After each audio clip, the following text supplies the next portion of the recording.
കുഞ്ഞിന്റെ വലത് ചെവിയിൽ വാങ്ങും, ഇടത് ചെവിയിൽ ഇഖാമത്തും കൊടുക്കുന്നത്. ജനനം കഴിഞ്ഞാൽ എപ്പോഴും കുട്ടിക്ക് മരണം സംഭവിക്കാം. ഒരാഴ്ച, ഒരു ദിവസം, ഒരു മാസം, ഒരു വയസ്സ്, 2 വയസ്സ്, 90 വയസ്സ്, 100 വയസ്സ്, എപ്പോഴും മരിക്കാം. അപ്പോൾ നേരെ നിസ്കരിച്ചാൽ മതി. വാങ്ങും ഇഖാമത്തൊക്കെ നേരത്തെ കൊടുത്തു കഴിഞ്ഞിട്ടുണ്ട്. വേഗം ഒതുടുക്കുക, എന്നിട്ട് മയ്യിത്ത് നിസ്കരിക്കുക, കൊണ്ടുപോയി മറവ് ചെയ്യുക. എന്തേ? ജനിച്ചപ്പം കൊടുത്തിട്ടുണ്ട് വാങ്ങും ഇഖാമത്ത്. എനി ടൈം ഇയാൾക്ക് മരണം സംഭവിക്കാം. നോക്കണേ, ജനാസ നിസ്കരിക്കാനുള്ള എല്ലാവിധ സംവിധാനവും ജനിച്ച ഉടനെ തന്നെ ചെയ്തു വെക്കപ്പെട്ട് കഴിഞ്ഞു. വാങ്ങ് കൊടുത്താലും ഇല്ലെങ്കിലും വാങ്ങ് കൊടുത്ത പോലെ. പിന്നെ ജനാസക്ക് വാങ്ങ് കൊടുക്കൂല, മയ്യിത്ത് വെച്ചിട്ട് ആരെയും വാങ്ങ് കൊടുക്കില്ല. എന്തേ? അതൊക്കെ നേരത്തെ കൊടുത്തു കഴിഞ്ഞു. ജനിച്ചോ, എപ്പോഴും മരിക്കാം. എൻ്റെ കുട്ടീനെ എന്തേ അള്ളപ്പോ? അതൊന്നും പറയണ്ട. ജന്മം തന്ന പടച്ചവൻ എപ്പോഴാ കൊണ്ടുപോകേണ്ടത് എന്ന് അള്ളാഹു തീരുമാനിച്ചു. ആ തീരുമാനത്തിന് വഴങ്ങിക്കൊടുക്കാൻ എന്ത് ചെയ്യും? മുഞ്ചിയത്ത് നമ്മുടെ പ്രിയപ്പെട്ട റസാഖ് ഹാജിയുടെ മകളുടെ 4 ആൺകുട്ടികൾ ഒരു ആക്സിഡന്റിൽ അബുദാബിയിൽ മരിച്ചു. അല്ലെ, നിങ്ങൾ കേട്ടില്ലേ അത്? അള്ളാഹു ആ ഉമ്മക്ക്, ആ വാപ്പക്കും, ആ കുടുംബത്തിനും മനസ്സിന് സമാധാനവും ആശ്വാസവും നൽകട്ടെ. എങ്ങനെയാ അതൊക്കെ താങ്ങുക? നമ്മൾ ആലോചിച്ചു പോലെ. സ്വന്തം ഉദരത്തിൽ നിന്ന് ജന്മം കൊടുത്ത്, അതും കുഞ്ഞുങ്ങളെ, കോഴിക്കുഞ്ഞുങ്ങൾ, അതിൻ്റെ തള്ളക്കോഴി പോറ്റി വളർത്തുന്ന പോലെ അങ്ങനെ വളർത്തിയൊരു മാതാവ്. ആ മാതാവ് ഡ്രൈവ് ചെയ്തു, ആക്സിഡൻ്റായി. 4 മക്കൾ, 5 മക്കൾ, ഒരു മോളുണ്ട്. ആ മോള് രക്ഷപ്പെട്ടു. ബാക്കി 4 മക്കളും ആ ആക്സിഡൻറ്റിൽ മരിച്ചുപോയി. ആ കുടുംബത്തെ കാണാൻ ഞാൻ ജിദ്ദയിൽ നിന്ന് അബുദാബിയിൽ വന്നു. അവരെ ഹോസ്പിറ്റലിൽ ചെന്ന് കണ്ടു. അവർക്ക് റുഖിയ ചെയ്തു കൊടുത്തു, ദുആ ചെയ്തു കൊടുത്തു. എന്താ നമ്മൾ സമാധാനിപ്പിക്കുക? സാരില്ല എന്ന് പറഞ്ഞിട്ട് കാര്യമുണ്ടോ? 4 മക്കൾ നഷ്ടപ്പെട്ടൊരു ഉമ്മയോട് എന്ത് വാക്കാ നമ്മൾ ആശ്വസിപ്പിക്കുക?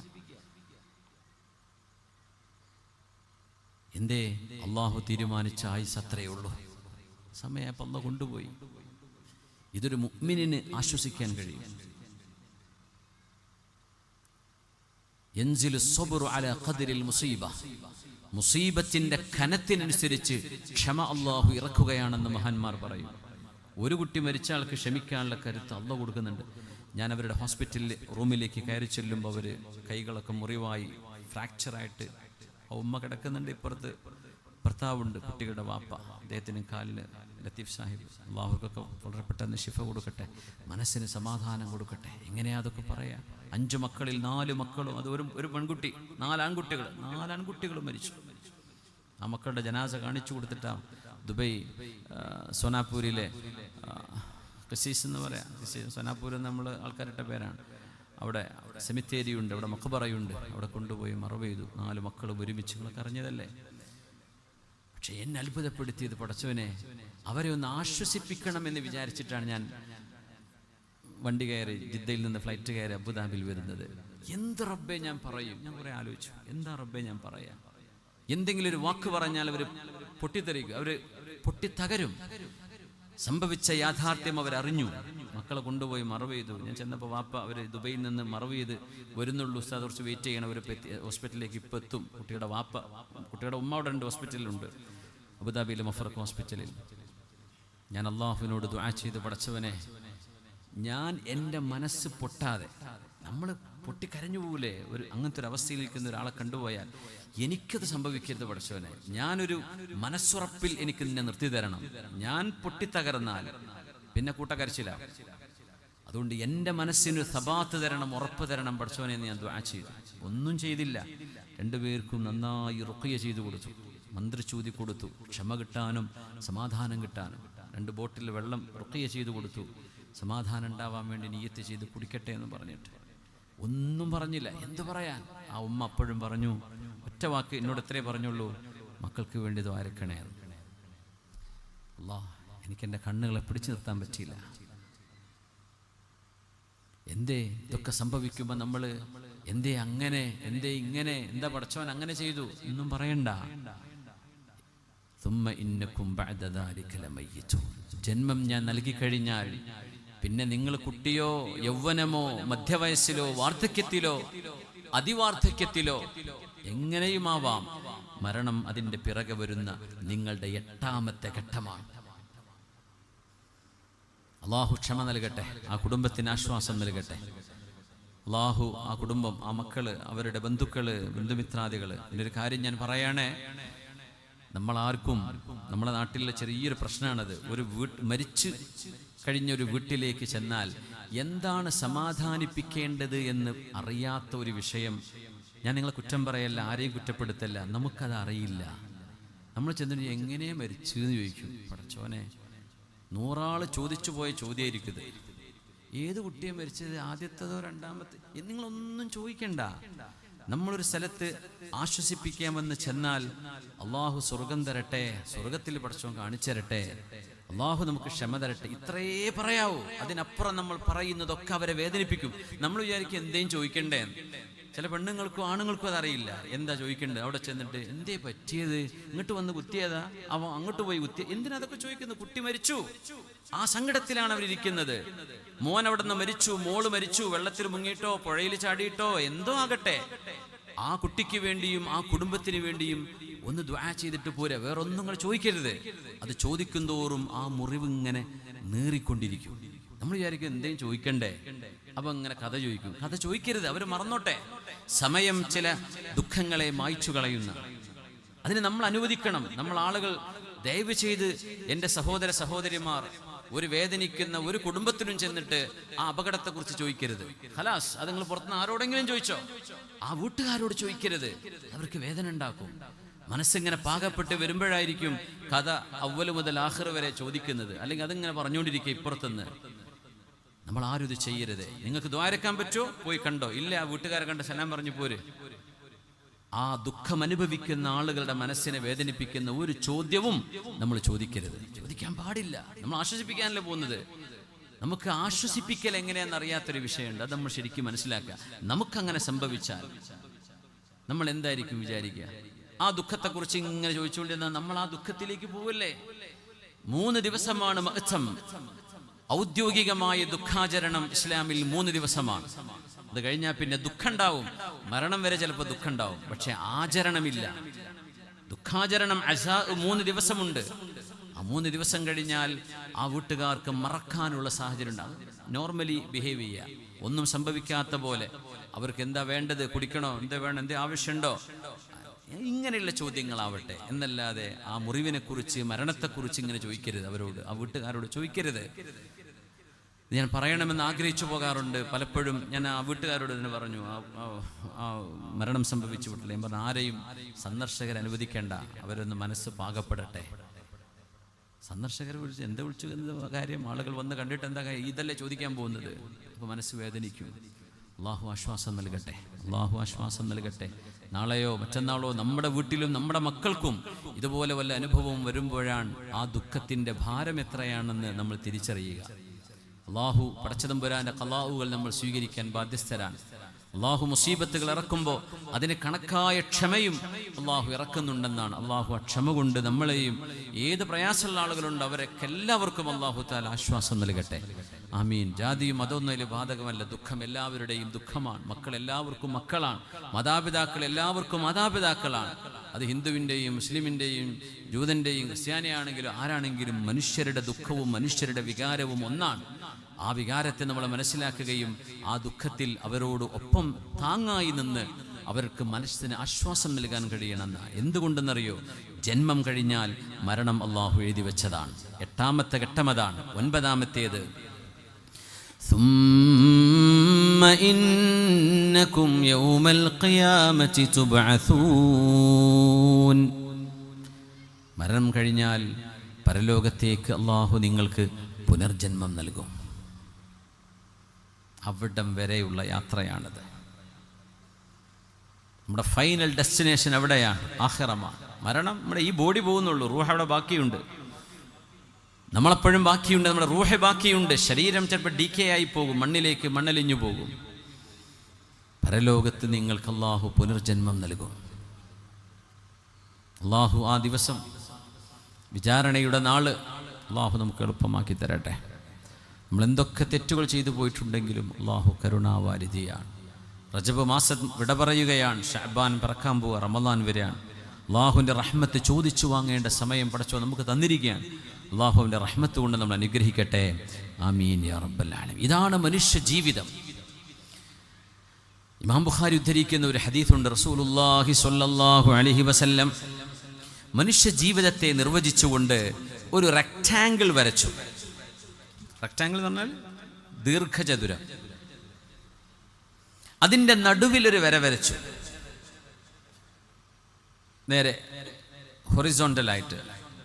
ആ വരയെ കുറച്ചുകൂടെ ആ കള്ളിക്ക് പുറത്തേക്ക് വരച്ചു നിബിതങ്ങൾ. ഒരു ചതുരം, ആ ചതുരത്തിന് നടുവിലൂടെ ഒരു വര, ആ വരയെ ഒന്നുകൂടെ നീട്ടി വരച്ചു. എന്നിട്ട് ആ കള്ളിൻ്റെ ഉള്ളിൽ നടുവിലെ വരയുടെ 2 സൈഡിലും കുറച്ച് വരകൾ അപ്പുറം ഇപ്പുറത്തും വരച്ചു നിബിതങ്ങൾ സ്വല്ലല്ലാഹു അലൈഹി വസല്ലം.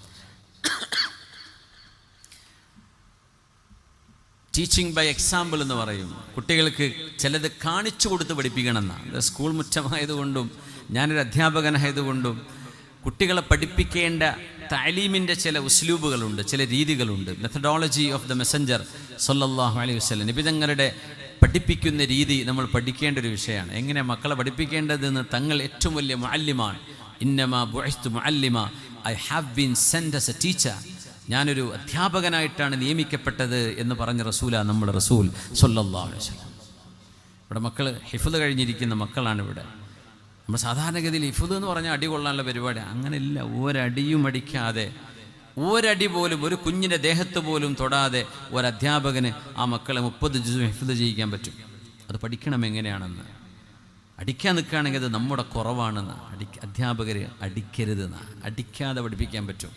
ഞാനത് 23 കൊല്ലം പഠിപ്പിച്ചു. ഇപ്പോൾ അധ്യാപനം നിർത്തിയിട്ട് ഒന്ന് സൂപ്പർവിഷനായിട്ട് മാറിയെന്ന് മാത്രം. പക്ഷേ അധ്യാപനം വല്ലാത്തൊരു സംഭവം. പുണ്യ റസൂലിൻ്റെ പ്രൊഫഷനാണ് സല്ലല്ലാഹു അലൈഹി വസല്ലം. ഇന്നമാ ബുഇസ്തു മുഅല്ലിമ, തങ്ങൾ വരവരച്ച് പഠിപ്പിച്ചു കൊടുക്കുകയാണ്. അത് തങ്ങളുടെ ഒരു പഠിപ്പിക്കുന്ന രീതിയാണ്. മോഡലിംഗ് എന്നാണ് അതിന് ഇപ്പോഴത്തെ മോഡേൺ ടെക്നോളജി, മോഡേൺ രീതിയിൽ പറയുമ്പോൾ മോഡലിംഗ്, ടീച്ചിങ്ങിനെ മോഡൽ ചെയ്തു കൊടുക്കണം കുട്ടികൾക്ക്. അപ്പോൾ അവർക്ക് പെട്ടെന്ന് മനസ്സിലാകാൻ കഴിയും. തങ്ങൾ വരവരച്ചു കൊടുത്തു. എന്നിട്ട് പറഞ്ഞു, ഈ ദീർഘചതുരത്തിൽ കിടക്കുന്ന റെക്റ്റാങ്കിൾ, ഈ മുറബ്ബ, ആ മുറബ്ബ എന്ന് പറയുന്നത് റസൂലുള്ളാഹി സ്വല്ലല്ലാഹു അലൈഹി വസല്ലം തങ്ങൾ പറഞ്ഞു ഇത് മനുഷ്യനാണ്. അതിൻ്റെ ഉള്ളിൽ കിടക്കുന്ന നേർത്ത വര എന്ന് പറയുന്നത്, നടുവിലൂടെ പോകുന്ന വര മനുഷ്യൻ്റെ ആയുസ്. മനുഷ്യൻ ഈ ആയുസ്സിൽ ക്ലോസ് തീർന്നു പോകും. അതിൻ്റെ പുറത്തേക്കൊരു വര നീട്ടി വരച്ചു. ആ നടുവിലെ വരയെ ഒന്നുകിട്ട് ആ ചതുരത്തിന് പുറത്തേക്ക് വരച്ചു. ഹാദാ അമലുഹു, ഇത് മനുഷ്യൻ്റെ കൊതിയാണ്. തങ്ങൾ പറയാ, ജീവിതം 60 വയസ്സിലുള്ള ആഗ്രഹം എന്നല്ല, നമ്മളൊരു 120 വയസ്സിലേക്കൊക്കെ ആഗ്രഹിക്കുകയാണ്. അതാണ് അത്ഭുതം. 60 വയസ്സ് 70 90 നിൽക്കാനുള്ള ആഗ്രഹം എന്നല്ല, നമ്മുടെ ആഗ്രഹം ആയുസ്സിൻ്റെ പുറത്തേക്കാണ് മനുഷ്യൻ ആഗ്രഹിക്കുന്നത് എന്ന് പുണ്യ റസൂൽ സല്ലല്ലാഹു അലൈഹി വസല്ലം. അങ്ങനെ ചെറിയ കുട്ടികളോട് ചോദിക്കാം, മോനെ ഒരു വണ്ടി വാങ്ങലടാ വാപ്പാക്ക്. വാപ്പാ ലംബോർഗിനി വാങ്ങിക്ക്. വാപ്പ ഓട്ടോറിക്ഷ ഓടിച്ച് ജീവിക്കുന്ന മനുഷ്യനായി. ഏതെങ്കിലും ഒരു പഴയ നാനോ കാറെങ്കിലും വാങ്ങാലോ എന്ന് വിചാരിച്ച് നിൽക്കുമ്പോൾ കുട്ടി പറയും ലംബോർഗിനി വാങ്ങിക്ക്. നീ വാപ്പക്കൊരു സ്വിഫ്റ്റ് വാങ്ങാനോ ഒരു മാരുതിയുടെ ഏതെങ്കിലും ഒരു ചെറിയ കാറ് വാങ്ങാനോ വകുപ്പുള്ള ആളാണ്. ആ വാപ്പയോട് മകൻ പറയും, വാപ്പ നമ്മൾ നോക്കുക, ഒരു റോൾസ് റോയ്സൊക്കെ കിട്ടാണ്ടല്ലോ, ഇപ്പോൾ ബോംബെയിൽ നിന്നൊക്കെ ഇറക്കാൻ പറ്റുമല്ലോ. കുട്ടി ആഗ്രഹിക്കുന്നത് ആയുസ്സിൻ്റെയും ഒരുപാട് കപ്പാസിറ്റിയുടെയും ഒരുപാട് പുറത്തേക്കാണ്. വാപ്പക്ക് പറയാൻ പറ്റില്ല, പൊന്നാര മോനെ ഇതൊന്ന് ഓടിക്കാൻ, പെട്രോൾ അടിക്കാൻ എന്നെ കൊണ്ട് പറ്റില്ല. മക്കളുടെ ആഗ്രഹം അങ്ങനെ ഞങ്ങൾ ചോദിക്കാറില്ല മക്കളോട്. അവർക്ക് നമ്മൾ ഇന്നോവയൊന്നും പിടിക്കൂല. അവർക്ക് വേണ്ടത് മസ്റ്റാങ്, ചാർജർ, ഡിഫൻഡർ, അങ്ങനെ വലിയ വലിയ വണ്ടികൾ വേണം. എന്തേ? മനുഷ്യൻ അങ്ങനെയാണ്. അത് കുട്ടികളെ കുറ്റം പറയല്ല, മനുഷ്യ പ്രകൃതം അങ്ങനെയാണ്. കുട്ടികളത് ശരിക്കും പറഞ്ഞു തരാണ്. മനുഷ്യൻ്റെ ആഗ്രഹത്തിൻ്റെ പുറത്തേക്കും മനുഷ്യൻ്റെ കപ്പാസിറ്റിക്ക് പുറത്തേക്കുമാണ് മനുഷ്യൻ്റെ അമൽ, മനുഷ്യൻ്റെ hopes and dreams and desires and caprices. നമ്മുടെ ആഗ്രഹങ്ങൾ പോകുന്നത് ആയുസ്സിൻ്റെയും ഒരുപാട് പുറത്തേക്കാണ്. നബി തങ്ങൾ പറഞ്ഞു, ഈ ആയുസ്സിൻ്റെ സൈഡിൽ കുറേ വരകൾ ഞാൻ വരച്ചല്ലോ. ഈ വരകൾ എന്ന് പറയുന്നത് ഹാദിഹി അഅറാദ്, മരണത്തിലേക്ക് നീങ്ങുന്ന മനുഷ്യൻ്റെ മുമ്പിലേക്ക് വരുന്ന പ്രശ്നങ്ങളാണ് ഈ സൈഡിലൂടെ ഉള്ളത്. ഏതെങ്കിലും ഒരു സൈഡിലെ പ്രശ്നത്തെ അവോയ്ഡ് ചെയ്ത് ഇപ്പുറത്ത് നിന്നാൽ ഇവിടെ നിന്ന് വേറെ പ്രശ്നം വരും. നാട്ടുകാരിടയിൽ കുഴപ്പമൊന്നും ഉണ്ടാക്കാതെ ജീവിച്ചോട്ടെ എന്ന് വിചാരിക്കുന്നൊരു മനുഷ്യൻ പുരയിൽ ഒരു സ്വൈരം കൊടുക്കാത്ത വീട്ടുകാരായിരിക്കും. അവിടെ പ്രശ്നമാവും. പുരയിലൊക്കെ ഒരു വിധമൊക്കെ ഒപ്പിച്ച് പോന്നു കഴിഞ്ഞാൽ നാട്ടുകാരടിയിൽ 5 കാശിന് വിലയില്ലാത്തൊരവസ്ഥ നാട്ടുകാരെടുത്ത് വരുന്നു. ഇവിടൊക്കെ ഒന്ന് ലെവലാക്കി ചെന്നാൽ പിന്നെ പഠിക്കുന്നിടത്ത് ചെന്നാൽ പ്രശ്നം, പഠിപ്പിക്കുന്നിടത്ത് പ്രശ്നം, ജോലി സ്ഥലത്ത് പ്രശ്നം, ഇങ്ങനെ സാമ്പത്തിക പ്രശ്നം, അസുഖം, ഇങ്ങനെ മനുഷ്യന് ഒന്ന് കഴിഞ്ഞാൽ ഒന്നിലേക്ക് മനുഷ്യനിങ്ങനെ ഓടിക്കൊണ്ടിരിക്കും. ഇതൊക്കെ കഴിഞ്ഞിട്ട് ആയുസ്സിലെത്തിയിട്ട് മനുഷ്യൻ ജീവൻ അവസാനിക്കുമ്പോഴും ഒരുപാട് ആഗ്രഹങ്ങൾ അവിടെ ബാക്കിയായി കിടക്കുകയാണ്. ഞാൻ ചോദിക്കട്ടെ, കുറ്റം പറയില്ല, നമ്മളൊക്കെ ആയുസ്സിലേക്ക് നീങ്ങുമ്പോൾ നമുക്കും പ്രായമാകും. ഒരു 70-80 വയസ്സുള്ളൊരു മനുഷ്യൻ ആഗ്രഹിക്കുന്നത്, മോനെ നമുക്കൊരു ഷോപ്പിംഗ് കോംപ്ലക്സ് എടുക്കണ്ടേ? വാപ്പാക്ക് തറക്കല്ലിടാനുള്ള ആയുസ് വരെ ചിലപ്പോൾ ഉണ്ടായിക്കൊള്ളുന്നില്ല. പക്ഷേ വാപ്പയുടെ ആഗ്രഹം ആ ഷോപ്പിംഗ് കോംപ്ലക്സ് ഒക്കെ ഉണ്ടാക്കി അതൊക്കെ ഒന്ന് വർക്ക് ഞാൻ നോക്കിക്കോളും, മോനെ വാടക വാങ്ങാൻ വാപ്പ അവിടെ ഉണ്ടല്ലോ. ആരെയും പറയണത് 80 കഴിഞ്ഞ് വാപ്പയെ പറയണത്? വാപ്പക്ക് തോന്നണില്ല എനിക്ക് പോകേണ്ട സമയം എൻ്റെ റസൂല് പറഞ്ഞ 60-70 കഴിഞ്ഞും ഒരു 10 വീണ്ടും എക്സ്ട്രാ കിട്ടിയിട്ടുണ്ട്, 80ആയി. ഇനി മേലെ പോയ ഒരു 85-90ൻ്റെ ഉള്ളിൽ സംഗതി അത്രയല്ലേ കിട്ടൂ, ലൈഫ് എക്സ്പെക്റ്റൻസി അത്രയേ ഉള്ളൂ. എന്നാലും വാപ്പ ആഗ്രഹിക്കുന്നത് ഒരു 30 കൊല്ലത്തേക്കെങ്കിലും വാപ്പന് ജീവിക്കാൻ കരുത്തുണ്ട് എന്ന രീതിയിൽ മുതൽ വാങ്ങണ്ടേ, അത് വാരിക്കൂട്ടണ്ടേ എന്ന് പറഞ്ഞിട്ട് ഓടുകയാണ്.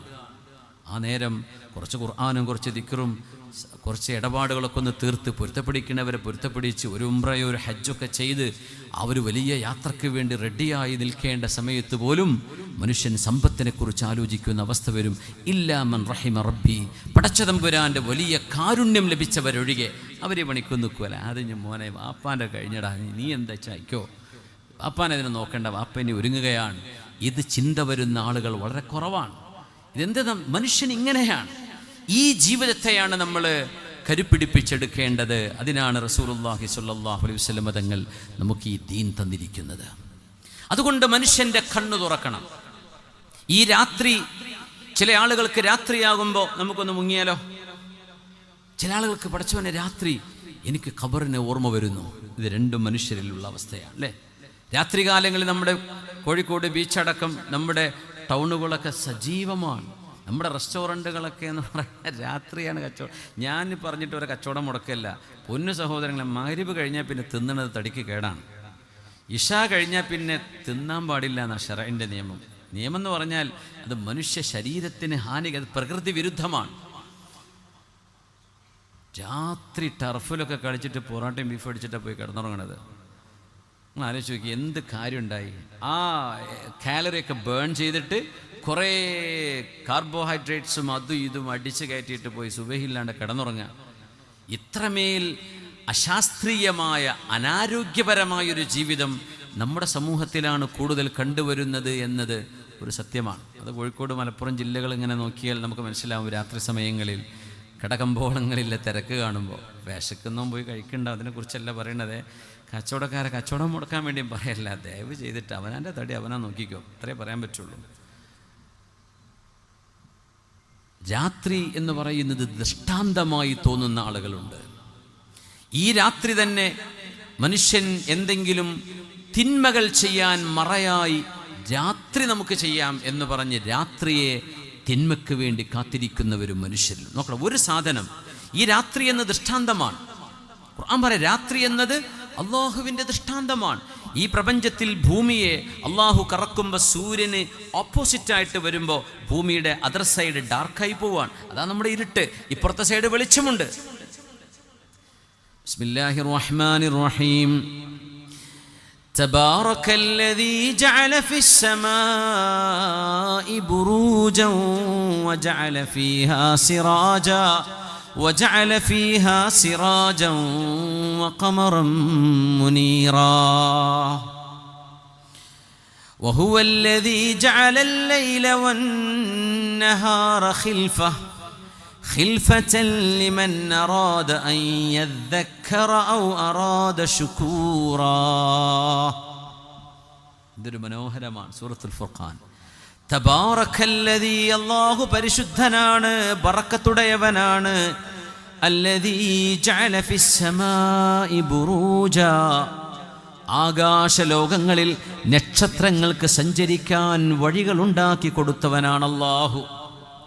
ഫ്ലൈറ്റുകൾക്ക് പോകാൻ വഴിയുണ്ട്. നമ്മൾ കണ്ണൂർ എയർപോർട്ട് ഇവിടെ അല്ലേ, ആ ഫ്ലൈറ്റിന് ഇങ്ങനെ വന്ന് ഇറങ്ങിയാൽ പോലെ. അറബിക്കടൽ ഇവിടെ അല്ലേ, പക്ഷെ അവർ വരുന്നത് ഗോവൻ്റെ മുകളിലൂടെ ഇങ്ങനെ കറങ്ങി തിരിഞ്ഞു വരും. എന്തേ? അവർക്ക് യാത്ര ചെയ്യാൻ ഒരു റൂട്ട് റഡാർ സംവിധാനം വഴി അതിലേ പോകാവൂ, ഇപ്പുറത്ത് പോകാൻ പാടില്ല. അങ്ങനെ പോയാൽ ആ പൈലറ്റിന് ക്വസ്റ്റ്യൻ വരും, എന്തുകൊണ്ട് നീ ചെയ്തു എന്ന്. സേഫ്റ്റിക്ക് ബ്രീച്ചാണെന്നാണ് പറയാം, അത് സുരക്ഷയെ ബാധിക്കും. ആകാശത്ത് മനുഷ്യൻ വര വരച്ചിട്ടുണ്ട്, കാണാത്ത വര. അള്ളാഹു നക്ഷത്രങ്ങൾക്ക് സഞ്ചരിക്കാൻ വഴിവെച്ചു. എത്ര നക്ഷത്രങ്ങൾ എന്നാ പറഞ്ഞത്? ഭൂമിയിൽ എത്രത്തോളം മണൽത്തരികളുണ്ടോ കോടാനുകോടി, എത്ര കോടി എന്നാ പറയാം മണൽത്തരികൾ, എത്രയായിരം ബീച്ചുകൾ, എത്രയായിരം മരുഭൂമികൾ.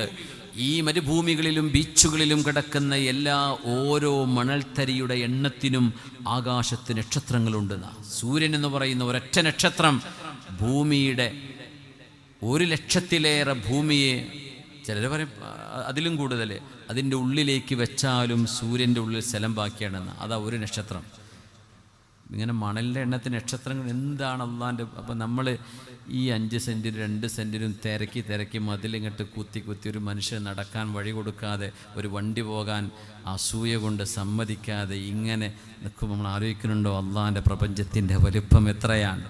അവിടെ നമ്മൾ ഇവിടെ കിടന്നിങ്ങ് തിരക്കണത്. അള്ളാഹു പറയാ, ഖൂമു ഇലാ ജന്നത്തിൻ അർളുഹാ കഅർളിസ് സമാഇ വൽ അർള്. ആകാശ ലോകങ്ങളോളം വിശാലമായ ഒരു സ്വർഗം നിങ്ങൾ ഓരോരുത്തർക്കും ഞാൻ തരാൻ പോവാ. ഓരോരുത്തർക്കും അത്ര വിശാലമാണ് സ്വർഗം. അതിനുവേണ്ടി നമ്മൾ ഒരുങ്ങുക. അതിനൊരുങ്ങണമെങ്കിൽ അയൽപക്കക്കാരനോട് ദയാവായ്പ് കാണിക്കണം, അയൽപക്കക്കാരനോട് കുശുമ്പ് കാണിക്കരുത്. അവൻ നല്ല വീട് വെച്ചിട്ട് എന്താ കുഴപ്പം, അന്ന് കൊടുത്തു, മാഷാ അല്ലാഹു തബാറക റഹ്മാൻ. അപ്പം അങ്ങോട്ട് മതിലങ്ങോട്ട് കൂർപ്പിച്ചിട്ട് അവിടെ അവൻ്റെ വണ്ടിൻ്റെ മോനങ്ങോട്ട് ഒടിയണം, പെയിൻ്റ് അങ്ങോട്ട് പോകട്ടെ, അങ്ങോട്ട് പോകണ്ട, സൂഹിക്കണ്ട. ഇതൊന്നൊരു മുഅ്മിനായ മനുഷ്യൻ്റെ കൽബിൽ വരൂലട്ടോ. അടിയന്തരമായിട്ട് ഈമാൻ ഒന്ന് പരിശോധിക്കാൻ തൊട്ടടുത്തുള്ള ലാബിൽ പോയി പരിശോധിക്കണമെന്നാ. ആ ലബോറട്ടറിയാണ് ഈ റജബും ഷഅബാനും റമദാനൊക്കെ. എവിടെയാണ് നമ്മൾ ഇരിക്കുന്നത്? നമ്മുടെ സഹോദരനൊരു നന്മ കിട്ടുമ്പോൾ ആ നന്മയിൽ സന്തോഷിക്കാൻ പറ്റുന്നുണ്ടോ, അല്ല കുശുമ്പ് കാണിക്കാൻ തോന്നുന്നുണ്ടോ?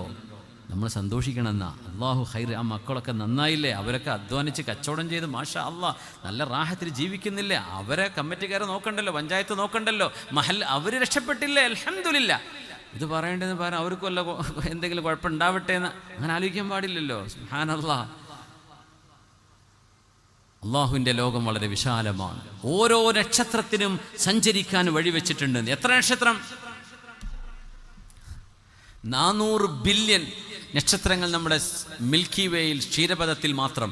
അങ്ങനത്തെ 200 ട്രില്യൺ താരസമൂഹങ്ങൾ അള്ളാഹുവിൻ്റെ പ്രപഞ്ചത്തിലുണ്ട് എന്ന് പറഞ്ഞാൽ എന്താ ഈ ലോകത്തിൻ്റെ വലിപ്പം പടച്ചോനെ.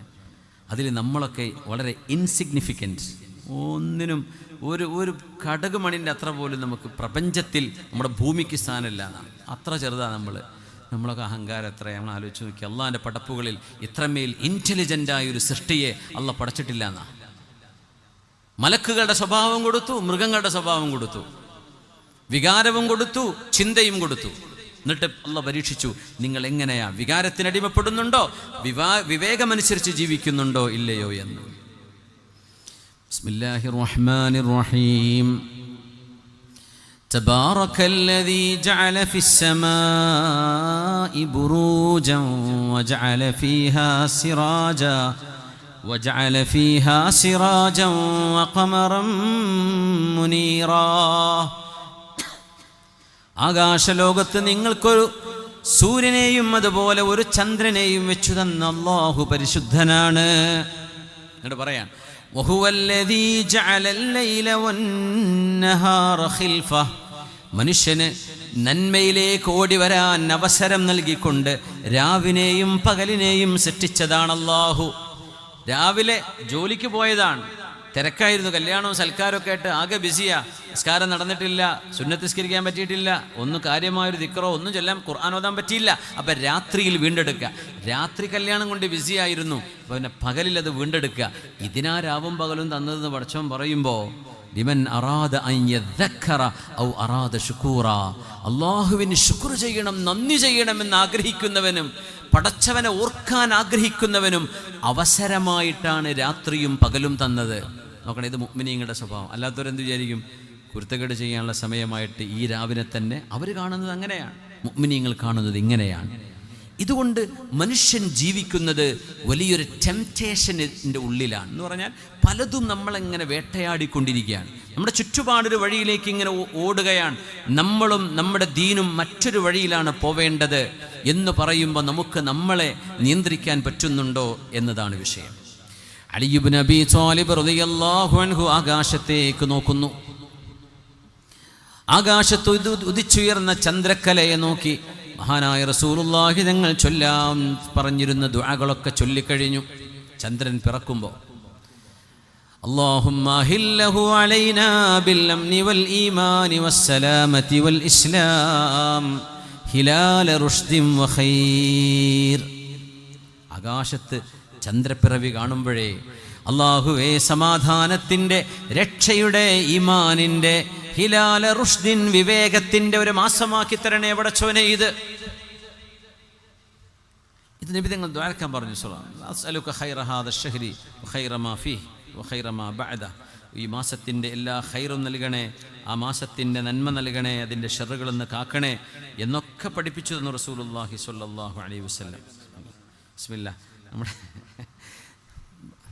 നമ്മുടെ സംഘാടകർ വരുന്നുണ്ട്. നമ്മളെ കൊണ്ടൊക്കെ കഴിയുന്നൊരു നല്ല സഹായം ഈ പരിപാടിക്ക് ചെയ്തു കൊടുക്കണേ ഇൻഷാ അല്ലാഹ്. എല്ലാവരും ഇതൊക്കെ ഇങ്ങനെ അവസരം കിട്ടുമ്പോഴേ ചെയ്യാൻ പറ്റുള്ളൂ. ഇവിടുന്ന് പോയാലൊന്നും തോന്നൂല ചിലപ്പോൾ. അതുകൊണ്ട് എന്ത് ചെയ്യുക, ഉപകാരം, ഈ സമയം ഉപകാരപ്പെടട്ടെ. എല്ലാവരും സഹകരിക്കണം, നല്ലൊരു സഹായം ചെയ്യണേ. അലി റളിയല്ലാഹു അൻഹു ആകാശത്തേക്ക് നോക്കിയിട്ട് പറയും, അയ്യുഹൽ ഖൽഖുൽ മുതറദ്ദിദു ഫീ മനാസിലിത് തഖ്ദീർ. പടച്ചതമ്പുരാൻ നിർണയിച്ച ആകാശഗംഗകളിലൂടെ യാത്ര ചെയ്യുന്ന അള്ളാഹുവിൻ്റെ സൃഷ്ടിയെ. ചന്ദ്രനെ നോക്കി പറയാണ് മനാസിലുത് തഖ്ദീർ, പടച്ചതമ്പുരാൻ വരച്ചു വെച്ച വഴികളിലൂടെ നടക്കുന്ന അല്ലാഹുവിൻ്റെ സൃഷ്ടിയെ. വൽ മുതസർരിഫു ഫീ ഫലകിത് തദ്ബീർ, പടച്ചതമ്പുരാന്റെ കൃത്യമായ നേർരേഖയിലൂടെ പോകാൻ പടച്ചവൻ നിശ്ചയിച്ചു വെച്ചിട്ടുള്ള പടച്ചവന്റെ സൃഷ്ടിയെ, ചന്ദ്രനെ. ആമൻതു ബിമൻ നവ്വറ ബികൽ ളുലം, ചന്ദ്രനെ ആരാണോ നിനക്ക് പ്രകാശം നൽകിയിട്ട് ഭൂമിയിലെ ഇരുട്ടിനെ പ്രകാശമാക്കി തന്നത്, ആ പടച്ചവനിൽ ഞാൻ വിശ്വസിച്ചിരിക്കുന്നു. നോക്കണേ, ഇതാ മുഅ്മിൻ. മുഅ്മിൻ ഇങ്ങനെയാ ചെയ്യുക. നമുക്കൊരു സമ്മാനം കിട്ടിക്കഴിഞ്ഞാൽ നമ്മൾ എന്താ ചെയ്യുക? ആ സമ്മാനം ഇങ്ങനെ നോക്കിയിട്ട് ഇങ്ങനെ സന്തോഷിക്കുകയാണോ? ആ സമ്മാനം കൊണ്ടുവന്ന ആളോട് നന്ദി പറയാണോ ചെയ്യുക? കൊണ്ടുവന്ന ആളോടല്ലേ നന്ദി പറയേണ്ടത്. മുഅ്മിനീങ്ങൾ അങ്ങനെ. അല്ലാത്തവർ ഭയങ്കര സംഭവാട്ടോ, ഭയങ്കര സമ്മാനം, കൊണ്ടുവന്ന ആളെ ഓർക്കുന്നു പോലുമില്ല. അതാണൊരു വിശ്വാസിയും അവിശ്വാസിയും തമ്മിലുള്ള വ്യത്യാസമെന്ന് മഹാന്മാർ പഠിപ്പിക്കും. അലി റളിയല്ലാഹു അൻഹു പറയുന്നു, ചന്ദ്രനെ ആരാണോ നിനക്ക് പ്രഭ തന്നുകൊണ്ട് ഇരുളിനെ പ്രകാശമാക്കി തരുന്നത്, ആ പടച്ചവനിൽ ഞാൻ വിശ്വസിച്ചിരിക്കുന്നു. വഅസ്ഫറ ബികൽ ബുഹും, അന്ധകാരത്തെ ഇല്ലായ്മ ചെയ്യുന്നു നീ കാരണം, ആ റബ്ബിനെ ഞാൻ വിശ്വസിച്ചു.